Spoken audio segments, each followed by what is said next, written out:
Pour manipuler des fenêtres, il va nous falloir bien entendu au moins une fenêtre à manipuler. Je vais arbitrairement décider d'aller dans le menu démarrer et cliquer sur Document, ce qui va avoir pour effet de m'afficher une fenêtre correspondant à l'explorateur Windows qui va s'ouvrir dans le dossier Documents. Ce dossier contient bien entendu des choses, des documents, des fichiers, mais ce n'est pas vraiment ce qui nous intéresse dans un premier temps. Ce qui va nous intéresser, c'est surtout l'anatomie de la fenêtre. On peut déjà remarquer qu'en haut à droite de cette fenêtre, il y a 3 boutons. Ces 3 boutons sont généralement trouvés dans toutes les applications Windows et vont permettre de contrôler la façon dont Windows affiche la fenêtre. Effectivement, si je pointe la souris sur l'un de ces boutons, j'ai une infobulle qui me dit à quoi sert ce bouton. Le premier va indiquer que la fonction est de réduire la fenêtre. Si je clique une fois avec le bouton gauche de la souris, effectivement, la fenêtre se réduit et vient se cacher dans la barre des tâches. Le programme n'est pas arrêté pour autant, il continue de s'exécuter en arrière-plan, mais la fenêtre n'est juste plus visible. Pour retrouver cette fenêtre, elle est dans la barre des tâches, il me suffit de pointer sur l'élément correspondant et de cliquer une fois avec le bouton gauche. La fenêtre sera alors restaurée dans les proportions qu'elle avait avant d'être réduite. Si je recommence, je clique, la fenêtre se réduit. Si je clique dans la barre des tâches, je récupère cette fenêtre. Le deuxième bouton représente un rectangle. Et si je pointe la souris sur ce bouton, j'ai une infobulle qui me dit agrandir. Effectivement, la fenêtre n'occupe pas l'intégralité de l'écran. Elle est donc dans un mode qu'on appelle le mode fenêtré. Si je clique sur ce bouton, la fenêtre s'agrandit et passe en plein écran. Elle passe donc en mode plein écran et occupe l'intégralité de l'écran. Le bouton réduire, quant à lui, continue de fonctionner exactement de la même façon. Si je clique sur le bouton réduire, la fenêtre vient à nouveau se cacher dans la barre des tâches, et pour la récupérer, il me suffit de cliquer à nouveau dessus. Vous constaterez que quand la fenêtre revient, elle revient exactement dans les proportions qu'elle avait avant d'être réduite. Et là, elle est en mode plein écran. Si je souhaite revenir au mode fenêtré, il me suffit de cliquer à nouveau sur le bouton central qui a légèrement changé d'aspect. Il ne représente plus un rectangle, mais 2 rectangles l'un sur l'autre. Si je pointe d'ailleurs la souris dessus, l'infobulle m'indique niveau inférieur, qui n'est pas tout à fait la même chose que tout à l'heure, qui était agrandir. Si je clique donc sur ce bouton, la fenêtre n'est plus en mode plein écran, elle revient en mode fenêtré et n'occupe plus l'intégralité de l'écran. Je peux indifféremment être en mode fenêtré ou en mode plein écran pour réduire ma fenêtre. Si je clique sur réduire en mode fenêtré, quand je restaure, je suis en mode fenêtré. Si je suis en mode plein écran et que je clique sur réduire, quand je restaure, je retrouve le mode plein écran. Le dernier bouton, quant à lui, permet de fermer la fenêtre.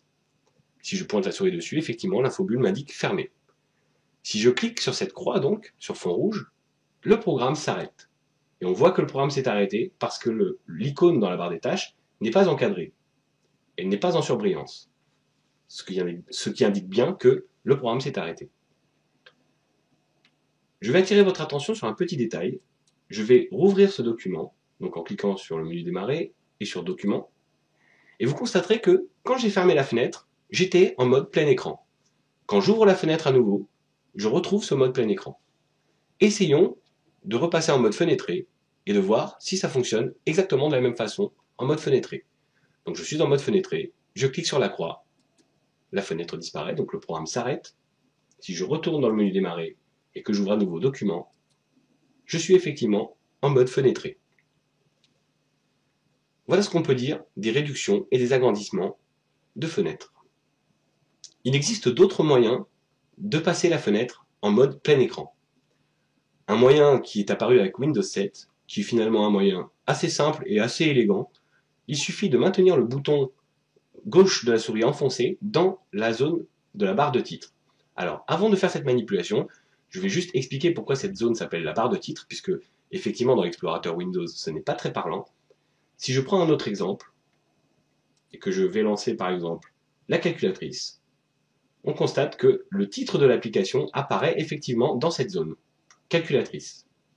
Si j'ouvre par exemple le bloc-notes, j'ai bien le bloc-notes qui apparaît dans la zone de la barre de titre et le titre du document que je suis en train de taper, qui évidemment est vide pour le moment puisque je n'ai encore rien tapé.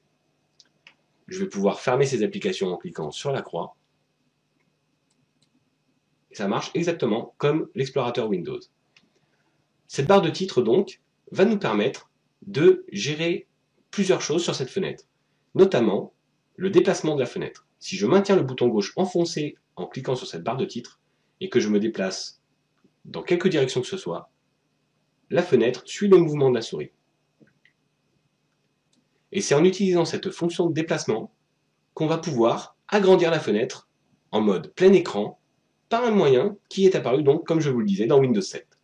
Si je maintiens enfoncé le bouton gauche de la souris sur cette barre de titre et que je déplace la fenêtre vers le haut de l'écran, lorsque la souris va toucher le bord de l'écran, la fenêtre va passer automatiquement dans un mode plein écran. Vous voyez qu'il y a une zone bleue qui recouvre la totalité de l'écran. Si je lâche le bouton de la souris, ma fenêtre est passée en mode plein écran. Pour ressortir de ce mode plein écran et revenir en mode fenêtré, il me suffira de cliquer à nouveau et de maintenir enfoncé la souris, donc le bouton gauche de la souris sur la barre de titre, et de déplacer la souris vers le bas de quelques centimètres, et je retrouve ma fenêtre en mode fenêtré. Je peux recommencer, je prends la fenêtre avec la barre de titre, je la glisse sur le bord de l'écran, sur le bord haut de l'écran, la fenêtre passe en mode plein écran, je rattrape la fenêtre par la barre de titre et je descends, la fenêtre revient en mode fenêtré. Il y a une autre possibilité qui est de glisser la fenêtre sur l'un des bords de Windows, sur l'un des bords de l'écran du bureau. Si je prends toujours cette barre de titre avec la souris et que je maintiens enfoncée, et que je me déplace sur le bord gauche de l'écran, vous voyez que la zone bleue apparaît et occupe la moitié de l'écran. Si je lâche la souris, la fenêtre s'est redimensionnée automatiquement pour occuper la moitié de l'écran. Quel intérêt, me direz-vous? Bien tout simplement, si vous avez besoin de déplacer des choses d'un dossier à un autre, on va faire l'exemple. Si je clique sur le bouton démarrer et que je vais dans Images, je peux prendre la deuxième fenêtre, la glisser sur l'autre bord de l'écran. Vous voyez que la zone occupe l'autre moitié de l'écran, je lâche la souris, et j'ai comme ça mes deux fenêtres côte à côte, ce qui va me permettre de déplacer des éléments d'une fenêtre à une autre. Nous n'allons pas le faire dans cette vidéo, il y aura probablement d'autres vidéos qui permettront d'expliquer plus facilement comment copier des dossiers copier des éléments d'un dossier à un autre. Ce n'est pas l'objet de cette vidéo, mais vous voyez que déjà, on a les prémices de ce genre de choses. Je vais pouvoir fermer cette fenêtre et détacher cette fenêtre-là du bord de l'écran. Pour la détacher du côté de l'écran, de la même façon, il faudra que je maintienne enfoncée la souris sur la barre de titre et que je descende légèrement la souris de quelques centimètres et la fenêtre se détache et revient en mode fenêtré. Une autre façon de redimensionner ma fenêtre est d'utiliser les bords de chacun des bords de la fenêtre. Si je vais sur le bord droit, par exemple, de la fenêtre, on voit que la souris change d'icône, n'est plus représentée par la même flèche que d'habitude, et est représentée par une double flèche qui se déplace sur les deux côtés. Si je me déplace sur un bord de l'écran et que je maintiens une fois la souris avec ce type d'affichage, si je maintiens le bouton gauche de la souris enfoncé et que je déplace ma souris vers la droite ou vers la gauche, je peux agrandir ou réduire ma fenêtre en largeur. Bien entendu, ça marche également de l'autre côté. De l'autre côté, si je me mets exactement sur le bord, ma souris change d'affichage et est représentée par une double flèche. Si je maintiens le bouton gauche enfoncé, je peux agrandir ou réduire ma fenêtre. On a exactement le même mode de fonctionnement sur le bord bas de l'écran, par exemple, et la souris va afficher une double flèche verticale vers le haut ou vers le bas, et si je maintiens le bouton gauche enfoncé, je peux réduire ou agrandir ma fenêtre. De la même façon, je peux également aller tout en haut de ma fenêtre et exactement sur le bord, pas sur la barre de titre, mais juste au-dessus, et avoir le curseur de la souris qui change également et qui devient cette double flèche verticale. Et en maintenant le bouton gauche enfoncé, je peux l'agrandir ou la réduire. En faisant ça, je ne peux jouer que sur un paramètre à la fois, c'est-à-dire soit la largeur, soit la hauteur. Heureusement, il existe une autre possibilité qui est d'attraper l'un des coins de la fenêtre. Et vous voyez que le curseur de la souris prend une forme de double flèche oblique à peu près à 45 degrés.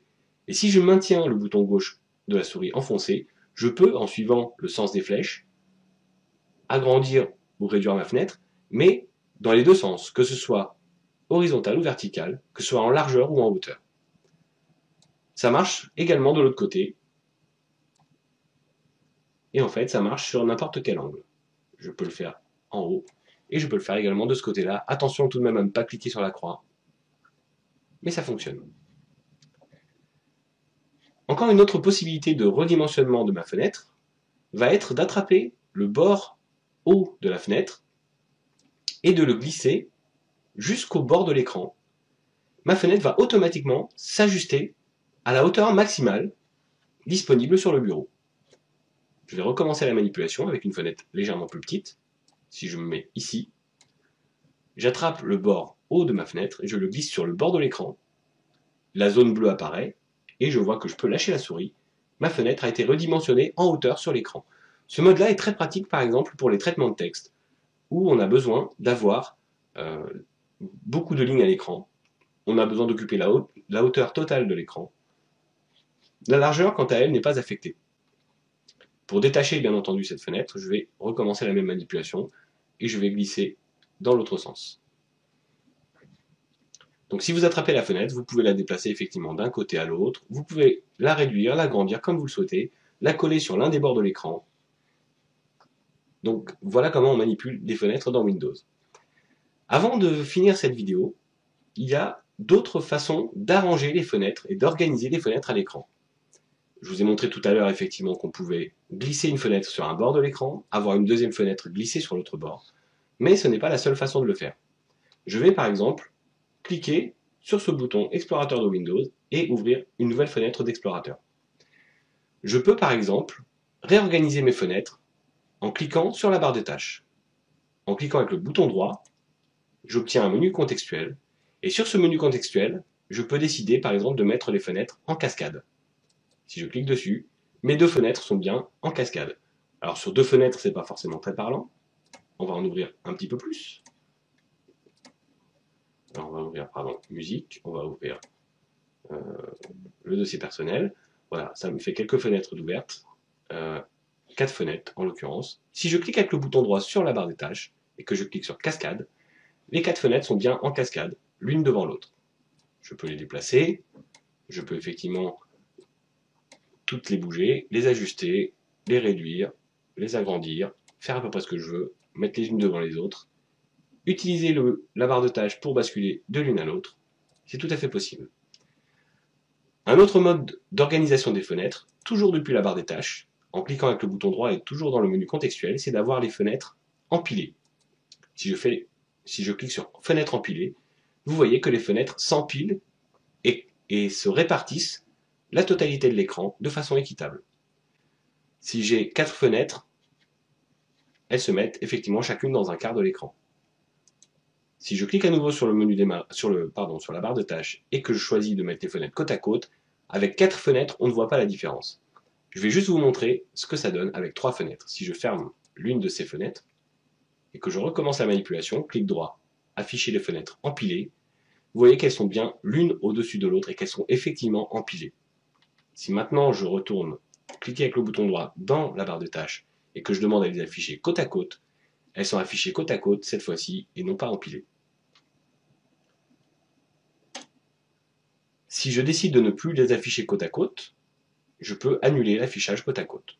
Et elles reviennent dans l'affichage qui était l'affichage précédent. On va avoir encore un petit exemple. Je les remets en cascade les fenêtres. Je les remets comme ça. Et je vais essayer par exemple de mettre plusieurs éléments à l'écran.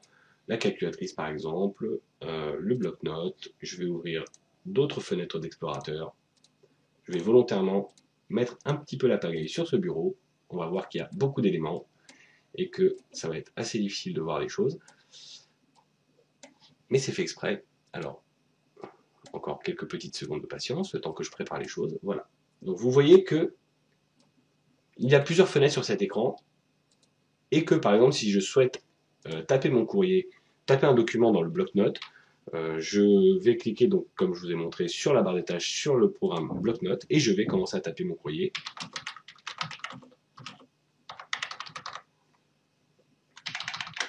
Et je peux écrire ce que je veux. Mais toutes ces fenêtres à l'écran, ça me perturbe.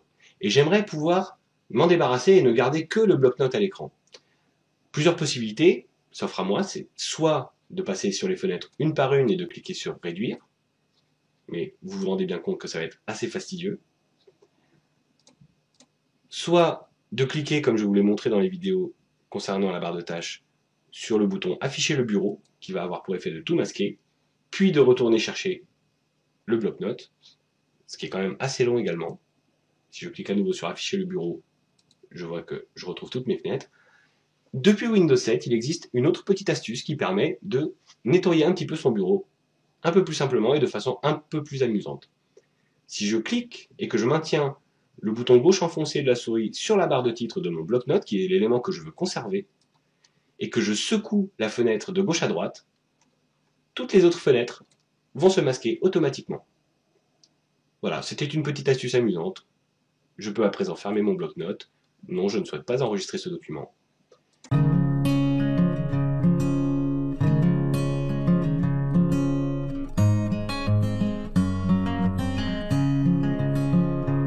Nous voilà à présent devant l'ordinateur et nous allons pouvoir explorer et manipuler le contenu de celui-ci. Pour ce faire, on va utiliser, comme je vous le disais en introduction, l'explorateur de Windows. Pour ouvrir l'explorateur de Windows, il y a plusieurs méthodes, mais je vais vous en montrer une qui correspond à ce que je voudrais vous présenter dans cette vidéo. Donc, pour ce faire, on va aller cliquer avec le bouton gauche une fois sur le bouton démarrer, puis dans le menu démarrer, on va cliquer également une fois avec le bouton gauche sur l'option qui s'appelle ordinateur, qui est sur le panneau de droite. La fenêtre qui apparaît est donc l'explorateur de Windows. Voyons de quoi cette fenêtre est constituée. Elle est constituée d'au moins 3 parties. La première partie, et donc la partie haute, elle va nous permettre de manipuler, de contrôler la façon dont les choses s'affichent et d'accéder à certaines options de l'explorateur de Windows. On va avoir ensuite la partie centrale qui va nous présenter les informations que nous sommes en train d'explorer, et la partie basse qui va nous donner quelques informations supplémentaires sur l'élément qui est sélectionné en ce moment. Revenons sur la partie haute, détaillons un peu celle-ci. Elle est constituée comme n'importe quel programme d'une barre de titre, même s'il n'y a pas de titre dedans, ça s'appelle quand même une barre de titre, et néanmoins, on peut l'utiliser pour déplacer la fenêtre en maintenant le bouton gauche de la souris enfoncé et en déplaçant la fenêtre à l'endroit souhaité. Il y a ensuite les boutons qui vont permettre de réduire, d'agrandir ou de fermer l'explorateur de Windows, comme n'importe quel programme. En dessous, il y aura ensuite 2 boutons, un premier qui s'appelle précédent et le bouton qui s'appelle suivant également. Donc on le voit qui s'appelle précédent et suivant en pointant simplement la souris dessus et en laissant apparaître l'infobulle. Ces boutons sont des boutons de navigation qui vont nous permettre de naviguer dans les dossiers que nous avons déjà explorés en remontant d'un cran ou en répétant une opération après l'avoir précédemment annulée. On verra un petit peu plus loin dans cette vidéo comment ça fonctionne. Pour l'instant, les 2 boutons sont grisés puisque nous n'avons pas encore commencé à explorer quoi que ce soit.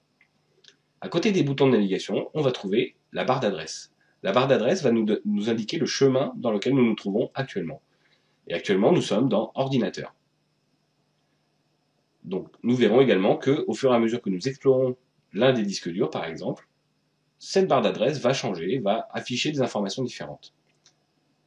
À droite de la barre d'adresse, on a une zone qui va nous permettre d'effectuer des recherches, c'est-à-dire de rechercher un dossier ou un fichier à partir de l'endroit où nous nous trouvons, c'est-à-dire en ce moment l'ordinateur. Mais si nous naviguons dans des dossiers et des sous-dossiers, la recherche commencera à partir du dossier ou du sous-dossier dans lequel nous nous trouvons. Bien entendu, si nous lancions une recherche maintenant, la recherche s'effectuerait sur tous les lecteurs de l'ordinateur, puisque nous sommes à la base de l'ordinateur, nous ne sommes même pas encore dans un lecteur. Donc en dessous de cette barre d'adresse et en dessous de cette zone, nous allons avoir une zone de boutons qui sont en fait des options de l'explorateur de Windows. Nous n'allons pas forcément détailler l'ensemble de ces boutons, puisque certains ne concernent pas la navigation dans les dossiers. Nous y reviendrons peut-être dans d'autres vidéos, nous détaillerons au fur et à mesure ce qui peut être fait ou non avec ces boutons. Néanmoins, certains vont quand même être utilisés. On va notamment utiliser ce bouton qui va permettre de contrôler la façon dont les choses sont affichées dans la partie centrale. Par exemple, j'ai en ce moment un mode d'affichage, et si je sélectionne la petite flèche qui se trouve sur la droite de l'icône de changement d'affichage, j'ai une liste de choix qui apparaît, et je peux choisir le mode d'affichage que je souhaite utiliser pour la partie centrale, en utilisant le curseur et en maintenant le bouton gauche de la souris enfoncé sur ce curseur, et en déplaçant la souris vers le haut ou vers le bas. Si par exemple je descends, je vais passer de mosaïque, qui est l'affichage actuel, à contenu, et vous voyez que la partie centrale a changé. Je peux revenir à mosaïque. J'ai d'autres modes comme détail, liste, petites icônes, puis en continuant à défiler, j'aurai des icônes de plus en plus grosses, donc en passant par les icônes moyennes, de grandes icônes, puis de très grandes icônes. Personnellement, je préfère l'affichage mosaïque. Pour le moment, il sera suffisant. Revenons donc sur mosaïque et restons-y. Ce mode d'affichage va pouvoir être utilisé dans n'importe quel sous-dossier et va donc modifier la façon dont le dossier va être représenté à l'écran. Il y a une autre option qu'on va utiliser un tout petit peu plus tard qui sera organisée. Mais voyons juste pour le moment à quoi ça correspond. Donc organiser comporte une petite flèche sur la droite. Si on clique sur cette petite flèche, on a un menu qui apparaît. Et dans ce menu, il y aura différentes options qui vont nous permettre de gérer l'affichage. Pour le moment, on peut déjà quand même utiliser l'une de ces options, juste pour vous montrer un peu ce que ça donne. Si je vais dans Dispositions, je peux par exemple contrôler la façon dont les choses vont apparaître, par exemple dans la partie centrale ou un petit peu au-dessus. Si je clique par exemple sur barre de menu qui n'est pas sélectionnée en ce moment, j'ai effectivement une barre de menu qui apparaît dans la partie haute. Cette barre de menu va contenir des informations et des options qui ressemblent finalement à ce qui se faisait dans les versions précédentes de Windows. Nous n'allons pour le moment pas tenir compte de cette barre de menu et nous allons la désactiver. Donc de la même façon, je retourne dans Organiser, Dispositions et je décoche barre de menu. Nous pourrons également modifier la façon dont la partie centrale va s'afficher, toujours à l'aide de ce bouton Organiser. Effectivement, en ce moment, la partie centrale est coupée en deux parties. Il y a sur la gauche un volet de navigation qui va contenir plusieurs arborescences, nous permettant d'accéder rapidement à certains emplacements de l'ordinateur. Et sur la partie centrale, principale, le détail finalement de l'emplacement où nous nous trouvons, c'est-à-dire en ce moment ordinateur. Si je ne souhaite pas, par exemple, afficher le volet de navigation, il me suffira d'aller désactiver volet de navigation dans ce menu organisé, puis disposition. Si je veux le remettre en place, je reviens dans Organiser, Disposition et je clique sur Volet de navigation. J'ai ensuite, sur la partie basse, une zone de détail qui va m'indiquer plus d'informations sur l'élément actuellement sélectionné. Pour le moment, je n'en ai sélectionné aucun, c'est-à-dire que nous sommes dans Ordinateur, et donc les informations qui apparaissent sur le bas de l'écran correspondent à l'ordinateur, c'est-à-dire le nom de l'ordinateur, le groupe de travail réseau dans lequel je suis. Par défaut, ce sera Workgroup, qui est le groupe de travail classique dans Windows, la quantité de mémoire installée sur l'ordinateur et le type de processeur dont est équipé cet ordinateur. Si je ne souhaite pas voir apparaître cette zone, également dans le menu Organiser, puis Disposition, je peux décider de ne pas le montrer en décochant l'option Volet des détails.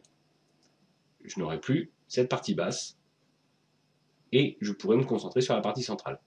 En l'occurrence, je vais le laisser afficher puisqu'il n'est pas gênant et que ça peut parfois donner des indications. Volet des détails. La dernière option de cette option de disposition est le volet de visualisation. Si je coche le volet de visualisation, la partie centrale se découpe à nouveau sur le bord droit pour afficher plus de détails sur l'élément sélectionné, pour afficher une prévisualisation de l'élément sélectionné. Mais en l'occurrence, il faudrait que ce soit un fichier. Nous ne sommes pas dans un dossier, nous n'avons pas de fichier à disposition, donc dans cet affichage pour le moment, je ne peux rien afficher dans cette zone de détail. Dans cette zone de prévisualisation, pardon. Je vais donc désactiver cette option pour le moment, on y reviendra un peu plus tard. Cette option peut être accessible soit dans Organiser et Disposition, puis Volet de visualisation, soit directement depuis les options qui se trouvent sur la partie haute. Si je coche ici, j'ai exactement la même option. Voilà. Donc, pour le moment, comme je vous le disais, je n'ai sélectionné aucun élément de la partie centrale. Donc, j'affiche les informations de l'ordinateur. Si je sélectionne maintenant l'un des éléments qui se trouve à l'écran, la partie basse se modifie et c'est donc ces informations, les informations de ce lecteur que je viens de sélectionner, qui s'affichent. Donc, comme vous l'aurez compris, la partie centrale, pour le moment, m'affiche les lecteurs raccordés à l'ordinateur. Et si vous avez suivi la première partie, vous remarquerez certainement que le premier lecteur s'appelle C2 et qu'il s'agit de la partition principale du disque dur qui va contenir le programme de Windows. On peut distinguer que ce disque dur contient Windows parce qu'il comporte le logo de Windows directement sur son icône. Par opposition, le deuxième disque dur n'a pas de Windows installé dessus, et donc il n'y a pas le logo Windows dessus. Le deuxième disque dur s'appelle E2. Chez moi, effectivement, j'ai deux disques durs, mais il se peut que chez vous, il n'y en ait qu'un, ou que vous ayez quand même deux affichages qui correspondent à deux disques durs, mais qui ne soient pas physiquement deux disques durs installés dans l'ordinateur. Ce ne sont pas forcément deux matériels, et comme je vous le disais dans la partie numéro 1, dans les bases théoriques, ce n'est pas parce que vous voyez deux lecteurs à l'écran qu'il s'agit matériellement de deux disques durs. En ce qui me concerne, c'est le cas. Peut-être que chez vous, il ne s'agira que d'une deuxième partition sur le premier disque dur. On voit donc que c'est bien considéré comme deux lecteurs distincts. Vous aurez peut-être également remarqué que les noms diffèrent légèrement. Il y a les lettres, bien entendu, qui sont C2 et E2 chez moi, et peut-être différentes chez vous. C2 est très probablement le même chez vous. En revanche, les noms sont peut-être différents.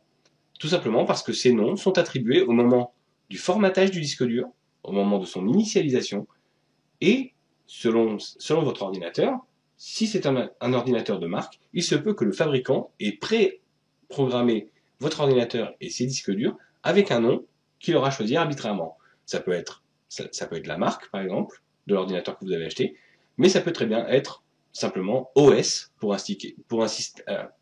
indiquer que c'est le système d'exploitation, le Operating System en anglais. Et vous avez peut-être une deuxième partition qui s'appellera Data ou Données, qui contiendra des données ou qui pourra vous permettre de stocker vos données. Donc le nom n'est pas très important, il est possible bien entendu de le changer, mais ça n'a pas grand intérêt. En tout cas, si vous souhaitiez par exemple changer le nom, il suffirait de cliquer avec le bouton droit sur l'icône correspondante et de sélectionner Renommer. Bien entendu, étant donné qu'on touche à quelque chose d'assez sensible, on touche au disque dur et aux informations principales du disque dur, soyez sûr de ne pas modifier ce nom si vraiment vous n'en avez pas de nécessité. Ensuite, dans cet écran-là, nous avons donc les disques durs qui sont bien sûr regroupés ensemble dans ce mode d'affichage, mais également des périphériques utilisant des supports de stockage amovibles. Chez moi, je n'ai que, par exemple, ce lecteur de DVD, et donc ce lecteur de DVD est un périphérique utilisant un support de stockage amovible, bien entendu, puisqu'un CD ou un DVD peuvent être extraits de l'ordinateur, ils ne sont pas forcément mis tout le temps dans l'ordinateur, vous pouvez éjecter le disque et changer de disque, donc ce sont des supports de stockage amovibles. Et si vous regardez dans la partie gauche, dans l'arborescence correspondant à l'ordinateur, il y a bien entendu les deux disques durs, et vous aurez remarqué que le lecteur n'apparaît pas. Tout simplement parce qu'en ce moment, il n'y a pas de CD ou de DVD dans ce lecteur. Étant donné qu'il n'y a pas de CD ou de DVD, il n'y a donc pas de dossier, pas de sous-dossier, donc pas d'arborescence, il n'y a donc rien à afficher dans cette zone-là. C'est également dans cette zone que vont apparaître les différents lecteurs que vous allez pouvoir connecter à l'ordinateur. Vous avez probablement également un lecteur de cartes sur votre ordinateur. C'est également à cet endroit que vont apparaître tous les lecteurs de cartes disponibles sur l'ordinateur. Les cartes mémoire notamment, qui sont les cartes qui sont utilisées par exemple dans les appareils photo numériques, des cartes SD, puis il y a d'autres formats bien entendu, vont apparaître à cet endroit. Mais c'est également là que vont apparaître les disques durs que vous allez pouvoir brancher en externe, les disques durs USB, ou les clés USB que vous pourriez brancher. Par exemple, si je branche une clé USB en ce moment-là sur mon ordinateur, je vais vous montrer comment ça se présente. Bien entendu, il y a une fenêtre d'exécution automatique qui s'ouvre pour me permettre, par exemple, de gagner du temps et d'aller exécuter tout de suite ce qui se trouve sur cette clé. Je vais fermer cette fenêtre, qui ne m'intéresse pas dans un premier temps, et vous remarquerez que le disque dur, enfin du moins la clé USB est apparue en tant que disque amovible et elle a pris automatiquement une lettre de lecteur qui est F2. Bien entendu, cette clé USB est venue se greffer dans l'arborescence de l'ordinateur, également sur le volet de navigation. Donc, vous voyez qu'ici peuvent apparaître tous les lecteurs que vous allez pouvoir raccorder à l'ordinateur et qu'à chaque fois, une lettre de lecteur va apparaître. Si je souhaite maintenant éjecter cette clé USB en toute sécurité sans risquer d'endommager les fichiers et les dossiers qui se trouvent à l'intérieur, je vais me rendre dans la zone de notification. En l'occurrence, je vais devoir cliquer sur cette petite flèche pour faire apparaître l'option, mais peut-être que chez vous, elle apparaît directement. Je vais sélectionner l'icône correspondante qui va me permettre de retirer le périphérique en toute sécurité, et je vais cliquer dessus avec le bouton gauche. En cliquant avec le bouton gauche, j'ai un menu qui apparaît et qui va me permettre d'éjecter, par exemple ici, USB 2.0 qui est le nom de cette clé. Je peux être sûr que c'est la bonne clé parce qu'en dessous, il est indiqué le nom de la clé et également la lettre de lecteur, F2. Ça tombe très bien, c'est bien la bonne clé, c'est F2. Donc c'est bien celle-ci que je souhaite éjecter. Je clique sur éjecter et Windows m'indique que le matériel peut être retiré en toute sécurité. Je peux maintenant fermer ce message, faire disparaître ce menu et vous constaterez que la clé USB n'est plus dans la liste des périphériques raccordés. Je peux maintenant débrancher la clé. Et voilà, c'est terminé. Nous avons déjà vu quelques options intéressantes. Voyons une dernière option qui va permettre d'organiser la façon dont les choses s'affichent à l'écran. En ce moment, vous avez remarqué que les disques durs sont regroupés et que les périphériques de stockage amovibles sont également regroupés. Il est possible de changer ce mode d'affichage en cliquant avec le bouton droit n'importe où dans un espace vide, puis en sélectionnant l'option regrouper par, vous constaterez peut-être que chez vous, en tout cas chez moi c'est le cas, ils sont actuellement regroupés par type. Par type, c'est-à-dire disque dur, tous les disques durs ensemble et tous les périphériques de stockage amovibles ensemble. S'il y avait des lecteurs réseau, ils seraient également regroupés ensemble sous une autre catégorie. Donc, c'est bien un regroupement par type. Si je souhaitais par exemple les regrouper par nom, je cliquerai sur l'option nom. Et là, vous voyez que le type n'est plus le même, on ne sélectionne plus par type, on sélectionne par nom. Tous les noms commençant par A ou jusqu'à D, du moins, des lettres A à D, sont mis ensemble, puis de E jusqu'à je ne sais plus quelle lettre, et en tout cas, il se trouve que là, on est de L à P. Donc on a bien D comme disque dur, disque local, data, les deux commencent par D, sont bien ensemble. Ensuite, on a lecteur de DVD, il est séparé automatiquement puisqu'il commence par la lettre L. Si ce mode d'affichage ne nous convient pas, il suffit de cliquer avec le bouton droit à nouveau, regrouper par, et de changer le type de regroupement. Il est donc également possible de les regrouper par taille, par espace libre, ou de ne faire aucun regroupement. Par exemple, aucun regroupement donnerait un affichage comme celui-ci. Tous les lecteurs seraient effectivement présentés à l'écran, et en l'occurrence, ils sont mis dans l'ordre, c'est-à-dire C2 points, puis D2 points, puis E2 points. L'affichage regroupé peut être intéressant pour bien distinguer les types. Donc je vais rester sur un regroupement par type. Nous voilà revenus à l'affichage qui était là à l'origine. Continuons maintenant et explorons maintenant un disque dur. On va prendre le disque local C pour notre exemple. Et si je souhaite entrer dans ce lecteur pour voir ce qu'il y a à l'intérieur, je vais double-cliquer sur l'icône. Donc je clique 2 fois avec le bouton gauche et me voilà maintenant à l'intérieur du disque local C et je vois quels sont les documents et les dossiers présents dans ce lecteur. Je vois qu'effectivement il y a plusieurs dossiers et que j'ai un seul fichier qui visiblement est un fichier de type texte. Comme je l'ai dit dans la première partie de ce cours, dans la première vidéo, je préfère avoir un affichage où je vois le nom du fichier en entier, c'est-à-dire, pour rappel, un fichier est composé d'un nom de fichier, point, une extension. Et là, en l'occurrence, je n'ai pas d'extension. Je ne vois pas l'extension. Mais pourtant, Windows sait qu'il s'agit d'un document texte. Pour en être parfaitement sûr, je vais utiliser le bouton Organiser, puis je vais aller dans Options des dossiers et de recherche. Et dans la fenêtre qui s'ouvre, je vais sélectionner l'onglet qui s'appelle Affichage.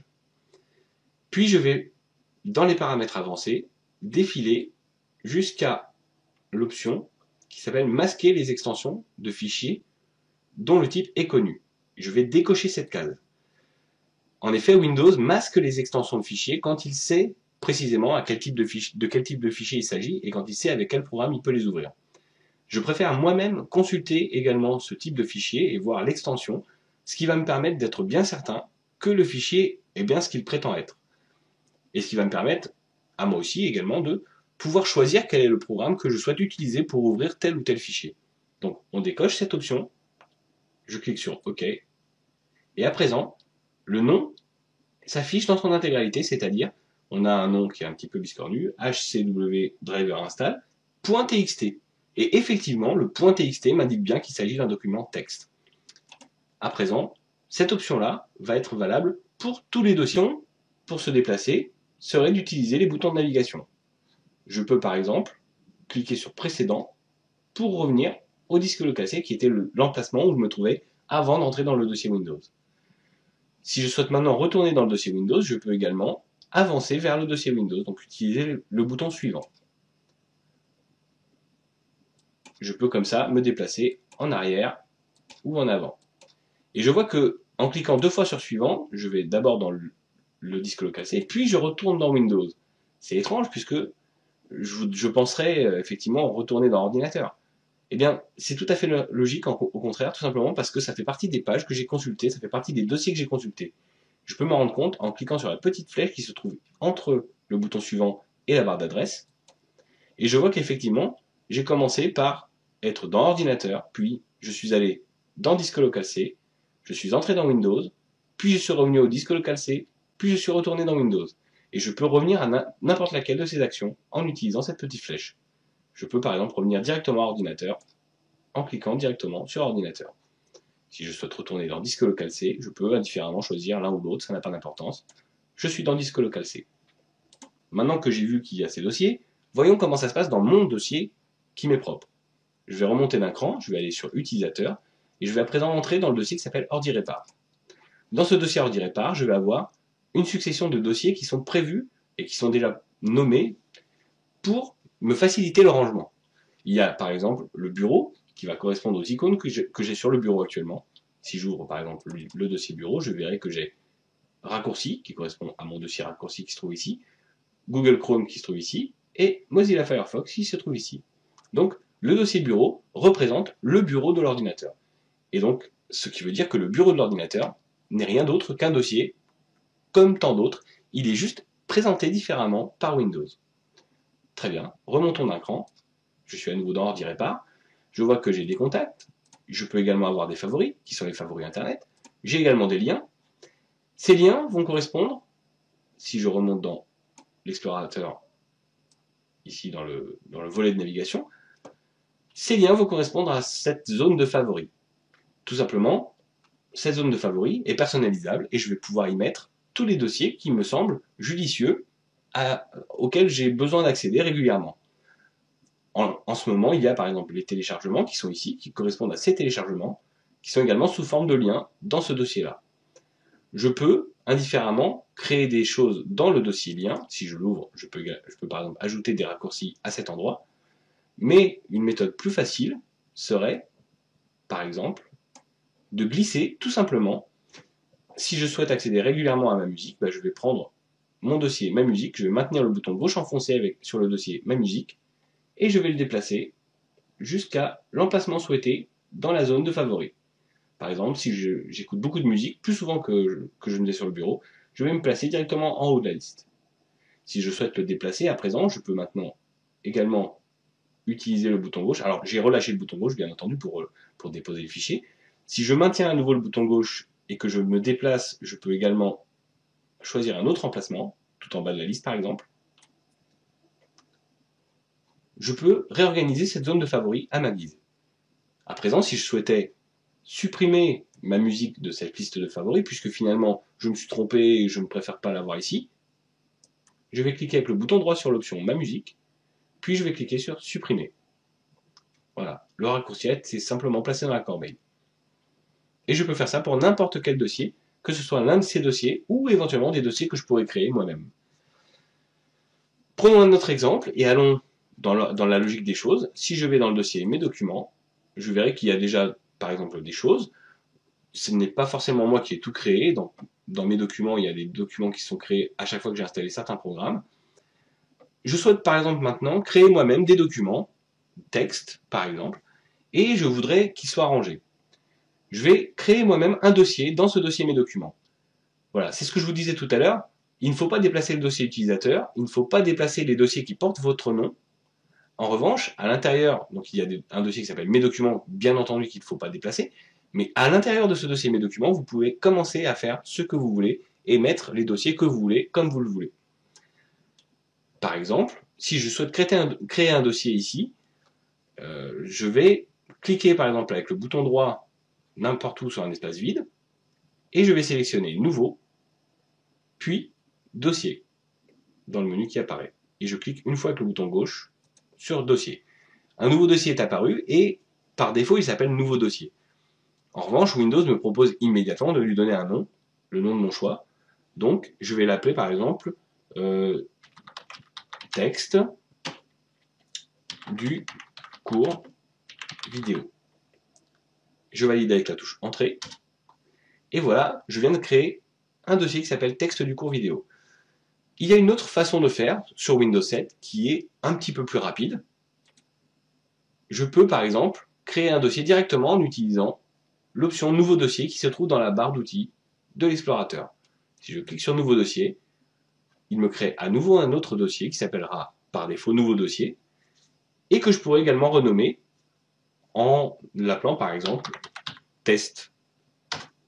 Et je valide avec la touche Entrée. Voilà, j'ai à présent créé deux dossiers. Si je souhaite maintenant entrer dans l'un de ces dossiers, dans le texte du cours vidéo par exemple, je vais pouvoir le faire en double-cliquant sur l'icône correspondante. Dans ce dossier, bien entendu, je peux créer de nouveaux dossiers, mais je peux également créer de nouveaux documents. C'est ce que je vais faire tout de suite dans ce dossier-là, pardon. Je clique avec le bouton droit, je clique sur Nouveau, enfin je pointe sur Nouveau, pardon, puis je vais aller créer un document texte par exemple. Par défaut, le nouveau document texte s'appelle nouveau document texte.txt. Et Windows, du moins à partir de Windows Vista, je crois, ou du moins Windows 7, ne me sélectionne pas l'intégralité du nom, il me laisse le .txt puisque ça correspond au type du fichier, et je ne vais pas la changer tout de suite. Donc, je vais me contenter de donner un nom, et je ne vais modifier que la partie nom de ce fichier, et non pas l'extension. Ce fichier, je vais l'appeler texte1, par exemple, et je valide avec la touche Entrée. Voyons ce que ça donne si je double-clique dessus. Effectivement, il s'ouvre avec le bloc-notes de Windows, qui est une sorte d'éditeur de texte minimaliste. On ne peut pas faire de mise en forme, ce n'est pas un traitement de texte, c'est un simple éditeur. Et je vais pouvoir écrire un petit message du type « Coucou, je suis un fichier texte ». Je vais cliquer sur « Fichier enregistré ». Donc mon fichier est sauvegardé, je peux maintenant fermer le bloc-notes.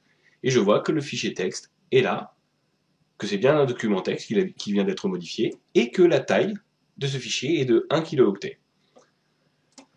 Je peux trier bien sûr les choses, mais là a priori je n'ai qu'un seul document. Je pourrais également trier donc le nom, la date de modification, le type et la taille, si j'avais plusieurs fichiers. Revenons sur l'option qu'on avait tout à l'heure de volet de visualisation. Si je coche maintenant le volet de visualisation, je peux sélectionner un fichier à afficher, et si je sélectionne mon fichier texte, vous voyez que le contenu de mon fichier apparaît sur le volet de visualisation. C'est un moyen rapide de contrôler ce qu'il y a dans le fichier. Je peux à présent le masquer, et me voilà dans mon dossier. Je vais remonter directement dans mon dossier personnel, ici, et je vais aller faire la même chose dans le dossier Mes images. Dans le dossier Mes images, je n'ai pas beaucoup d'images, je n'ai même aucune image d'ailleurs, j'ai un dossier qui est vide, qui s'appelle Logitech Webcam. Alors je vais commencer par créer une première image. Donc je clique avec le bouton droit, je fais Nouveau, je sélectionne Image, Bitmap, et donc Windows me crée une nouvelle image bitmap.bmp. .bmp, tout simplement parce que c'est le format de ce type d'image. Je vais l'appeler par exemple image 1. Et je valide avec la touche Entrée. De la même façon que j'ai fait pour le fichier texte, je vais double-cliquer sur mon image. Et bien entendu, puisque l'extension du fichier est différente, la réaction de Windows est également différente. En l'occurrence, en double-cliquant, je tombe par défaut sur la visionneuse de photos de Windows. Mon image est vide, il n'y a rien dedans. Donc je vais fermer la visionneuse, et je vais par exemple tenter de modifier mon image. Donc je vais cliquer avec le bouton droit, et je vais cliquer sur Modifier. Maintenant que je modifie l'image, je suis dans un programme qui s'appelle Paint, qui est un logiciel de dessin minimaliste qui se trouve dans Windows. Ce sera amplement suffisant pour le moment. Je vais sélectionner une couleur, hop, et je vais faire un joli dessin. Voilà, on peut mettre du bleu, je vais faire une forme. Je suis très doué en dessin, voilà. J'ai dessiné n'importe quoi, mais ça n'a pas d'importance, c'est une image. Je vais à présent cliquer sur la petite disquette pour enregistrer, et je ferme mon éditeur d'image. Et vous voyez que l'icône de l'image a changé, et que maintenant elle représente le contenu de l'image. Je peux bien entendu me contenter de ce contenu, mais je peux également utiliser le volet de visualisation, puis cliquer sur l'image et je vois un aperçu de mon image. Donc ce qu'on vient de faire pour le texte est valable également pour l'image, et ce serait valable pour d'autres types de documents. On pourrait visualiser le contenu de ce type de document également. Je ne souhaite pas garder cette image, je vais cliquer avec le bouton droit, et je vais, par exemple, la supprimer. Windows me demande confirmation avant de le placer dans la corbeille. Je suis d'accord, je dis oui. Revenons sur mon dossier personnel, retournons dans le dossier Mes documents. Je vais maintenant retourner dans... Alors, j'ai bien sûr mon dossier test que je n'ai pas supprimé. Je vais le supprimer. Je clique avec le bouton droit et je peux cliquer sur supprimer. Bien entendu, test, c'est moi qui l'ai créé. Je ne cours aucun risque à supprimer un dossier que j'ai créé moi-même. Par exemple, texte du cours vidéo, je pourrais le renommer. Je peux cliquer avec le bouton droit et choisir l'option renommer. Et si texte du cours vidéo ne me plaît pas, je vais par exemple me déplacer en utilisant les flèches et je vais effacer par exemple vidéo et je vais l'appeler texte du cours. Voilà. Le dossier vient de changer de nom. Si je double-clique dessus, le contenu du dossier n'a pas changé. J'ai toujours mon texte 1 qui est présent. Si je souhaitais maintenant renommer ce fichier, je peux également cliquer avec le bouton droit dessus et cliquer sur renommer, ce qui aurait pour effet de me sélectionner à nouveau le nom du fichier et je peux l'appeler par exemple message coucou. Je clique n'importe où pour enlever la sélection ou je valide en appuyant sur la touche entrée. Ce message coucou, voilà, finalement contient toujours mon texte. Si je double-clique dessus, je peux consulter également le contenu. Ça n'a pas changé. J'ai eu beau changer le nom des fichiers, ça n'a eu aucune incidence. Une dernière chose avant de terminer cette présentation, qui malgré tout est assez longue. Admettons que j'essaie de renommer le fichier, mais que cette fois-ci, je me dise, tiens, j'ai un fichier texte, mais je veux le transformer dans un autre format. Si par exemple maintenant je changeais l'extension et que je disais que c'est une image, BMP. On a vu tout à l'heure que je pouvais avoir une image .bmp, un fichier .bmp. Donc si je m'amusais maintenant à modifier le document texte, le .txt, en .bmp, qu'est-ce qui se passerait? Eh bien, faisons l'expérience, je valide avec la touche Entrée. Windows me prévient que si je modifie l'extension d'un fichier, ce fichier risque d'être inutilisable. Comment ça se fait-il? Eh bien, tout simplement parce que les informations contenues dans un fichier texte sont forcément différentes des informations contenues dans une image. Ça vous vous en doutez bien. Mais faisons l'expérience quand même et allons jusqu'au bout. Si je clique sur oui, pour accepter de modifier, voilà. L'icône a changé. Windows ne s'est pas rendu compte que le fichier, enfin il s'est bien rendu compte que l'extension changeait, mais il ne sait pas ce qu'il y a dedans. Et pour lui, autant qu'il peut le savoir, pour lui c'est un fichier .bmp, donc c'est une image. Et le type a changé. Il considère que c'est une image. En revanche, cette image n'est pas valide. Bien entendu, si je tente de la visualiser, ce n'est pas une image correcte. Et d'ailleurs, la visionneuse de Windows nous le dit. La visionneuse ne peut ouvrir cette image car le fichier semble endommagé ou corrompu, ou qu'il est trop grand. Bah, il n'est pas trop grand, c'est certain, mais en tout cas, il est peut-être endommagé ou corrompu. Bien entendu, ce n'est pas une image. Ce fichier contient toujours le texte. Pour s'en rendre compte, il suffit de le renommer à nouveau et de rechanger l'extension en .txt, puisque c'était l'extension d'origine. Je valide avec la touche Entrée. Donc bien sûr, à chaque fois qu'on change l'extension, Windows nous prévient. C'est ce que je souhaite faire en l'occurrence. Il s'appelle message coucou maintenant, .txt. Et si je l'ouvre, j'ai toujours mon texte à l'intérieur. Ce qui veut dire que le contenu du document n'a pas changé, même si j'ai changé l'extension. Donc, n'essayez pas de changer un type de fichier simplement en changeant son extension, ça ne fonctionne pas. Pour convertir un fichier d'un type vers un autre, il faudra bien entendu utiliser des logiciels spécialisés et spécialement conçus à cet effet. Je vais à présent remonter dans le dossier Mes documents et cliquer avec le bouton droit sur le dossier texte du cours, puis sur supprimer, ce qui va me supprimer à la fois ce dossier mais également tout son contenu, c'est-à-dire le texte qui se trouve à l'intérieur. Je vais sélectionner oui pour valider. Je peux maintenant fermer l'explorateur de Windows